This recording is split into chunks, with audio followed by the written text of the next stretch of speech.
I was born in West Point, New York in 1932. My family name was Donofrio. We're Italian. My dad had the name cut short to Nofio, N-O-F-I-O, because that was easier for people to remember and to say. He was in the Army at West Point. I was born in the hospital at West Point, New York, as I said.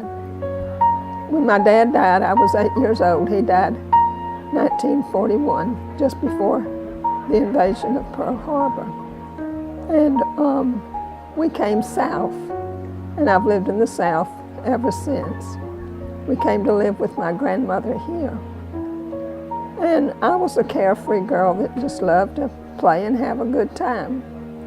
When my mother had to go to work, my grandmother and my great-grandfather took care of us. When I was about 13 or 14 years old, my mother started going to the Adventist church. Her grandmother had been an Adventist many, many years before.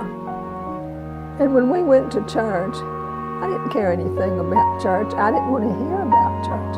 I just wanted to play and have a good time. But when I was about 14, 15 years old, we started studying the Adventist truth. And I became an Adventist. And when I was baptized at the Atlanta First Church, and I've been an Adventist ever since. No one could ever convince me there was anything else. I was raised a Catholic until that time. And at the age of 14, when I was baptized, I felt like that was where I belonged. But the thing of it is that we had to decide when we were young that we wanted to enjoy life. We wanted to do the things that other kids did. And we went to the movies. We did a lot of crazy things. But as I grew older, I realized that being a Seventh-day Adventist was what it was all about. And I'm so thankful that I did. I'm now 81 years old, soon will be 82. And I haven't wanted to be anything else. Life is so funny. I did marry out of the truth. My husband was in the Navy for 20 years. He drank a lot. He did a lot of things that if I had really been in my right mind, I would never have married, because it was against strictly everything that I believed. But you know, there's one thing I realized, that God was always watching over me. No matter what I did, He was taking care of me. And he would put things in my mind that it was amazing. Where are all these thoughts coming from? I am so thankful for Jesus. And when you get my age and you start looking back, you realize how He's taken care of you all of your life. After I had my 6 children, and I was working full time. I worked for the Salvation Army for 28 years before I retired out. I know that God has kept His eye on me, on my children. As I said, my husband was an alcoholic. Before he died, he became a Seventh-day Adventist. He dropped dead with a heart attack, getting ready to go to work one morning after he retired. And my son, my youngest son, was a paramedic, and he's the one that worked on him until the ambulance got there. I know that He's had His hand on me ever since I was a child. I could see His leading. There's one thing I know, Jesus is always there. Rely on Him, because without Him, I don't know what people do in their life. I know that He has been so good to me, and I'm thankful. I'm a cancer patient with rheumatoid arthritis. I'm now under a heart doctor's care, a lung doctor's care.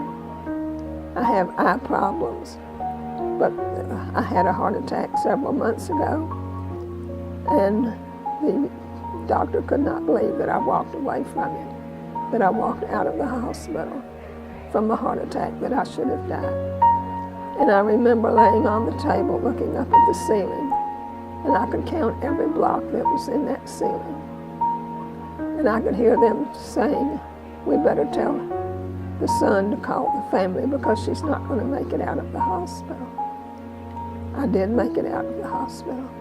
I looked up at the ceiling and I said, Lord, if there's anything between you and I, make it right.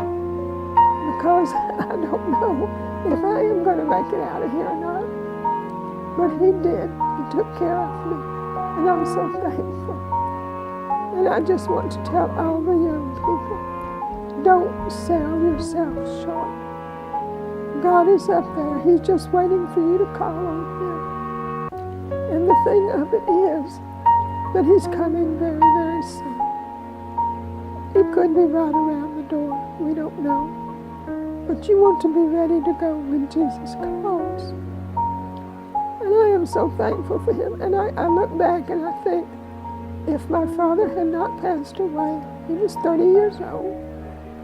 And if we had not come to the South, I wouldn't have even known who Jesus was, going to the Catholic Church as I did. I am so thankful in his leading for the way he led me. And he's still leading. He has a lot of surprises left for me. And I want to be alive to see every one of them come true. But young people, don't sell yourself short. Just realize that God is up there. He loves you. No matter what you say, no matter what you do, you can't get rid of him. He's going to be on your conscience. He's going to be on your mind. When the doctor told my son to get in touch with the family, I had, as I said, 6 children, 15 grandchildren, 13 great-grandchildren. And my son said, the family's already on the way from Carolina, from Tennessee. And it was almost like old home week at the hospital. But I survived that heart attack. The next day I walked out of the hospital. And I am so thankful because I know God had his hand on me. And I can't say very much. I can't speak very well right now. But I do know in my mind I talk to God every day. He's so good. And young people, the important thing is when Jesus comes, you're ready to go. You're ready to stand up before him and answer to him. And I am thankful that he is up there, that he's looking out for us. And I just know that one day when the Lord comes, we're going to be in heaven. We're not going to have to worry about this world anymore. He's so good to us. Everything we do, everything we say, all the food we eat, the clothes we wear, he gives it to us every day. We don't even have to ask him. But we say, thank you, Lord, for everything you do for us. I am thankful. And I look at some of the kids that I went to school with. They're no longer in the truth. Some of them have passed away. Some of them have been killed in car accidents. But the Lord knows their heart. He knows what they were before they died. And he knows me. And I say, dear Jesus, thank you for dying on the cross so that I could have a better way to go. I am so thankful for him. He is so good. And even though you think that your mom and dad don't know what they're always talking about, I can tell you I was that same way. I thought, well, I don't want to hear this stuff. What do I want to hear this for? But I listened, and the Lord kept it in my mind. I am so thankful for him. He is so good to me. He's everything I need, everything I want. And I say thank you, Jesus, for everything you do and you are doing in my life. And you never know what influence you might have on another person. Before my husband died, as I said, he was baptized, and a few months later had his heart attack. But he asked me one day, he said, can I ask you something? I said, sure. He said, why did you live with me and stay with me with all of the crazy things that I did? I said, because if I didn't love you, I would not have lived with you, stayed with you, married you. He said, thank you for telling me that.